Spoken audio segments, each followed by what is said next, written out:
ఎందుకురా ఈ ఎండలుగా బయటకంటే మా బ్రో ఉండే ఈ ఎండ బొక్క అంటున్నాడు. సర్లే అని చెప్పి మా బ్రో కోసం ఎండను కూడా పక్కన పెట్టేసి బయలుదేరేసాం. ఫైనల్ గా మనమైతే స్పెషల్ జ్యూస్ జిగర్ తండా తాగినాటికైతే వచ్చేసాం. ఇదైతే మదురైలో చాలా ఫేమస్ అంట. ఇప్పుడు మన నెల్లూరులో కూడా స్టార్ట్ అయింది. ఇక్కడైతే చాలా వెరైటీస్ ఆఫ్ జిగర్ తండాస్ ఉన్నాయి. మనమైతే ఒక స్పెషల్ ఆర్డర్ చేసాము.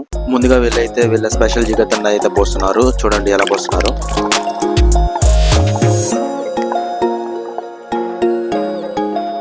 తర్వాత వీళ్ళ స్పెషల్ ఐస్ క్రీమ్ అయితే ఒక స్కూప్ వేశారు. అండ్ దెన్ ఫైనల్లీ నట్స్ తో ఫైనల్ టచ్ ఇచ్చేసారు.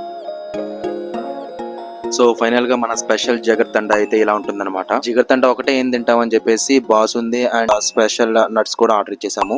ఇక ఏమాత్రం లేట్ చేయకుండా టేస్ట్ అయితే చేసాము. టేస్ట్ విషయానికి వస్తే నాకు మాత్రం చాలా బాగా అనిపించింది. మా వెంకటేష్ బ్రో బాసుంది ట్రై చేసినట్ట. టేస్ట్ యూనిక్ గా ఉందంట. మా విష్ణు కూడా బాగా నచ్చిందట. ఇలాంటివి మీరు ట్రై చేయాలంటే మధురై జిగర్ తండాకి రావాల్సిందే. దీని అడ్రస్ వచ్చేసరికి నెల్లూరులోని పూలే బొమ్మ ఎగ్జాక్ట్ ఆపోజిట్ అయితే ఉంటుంది.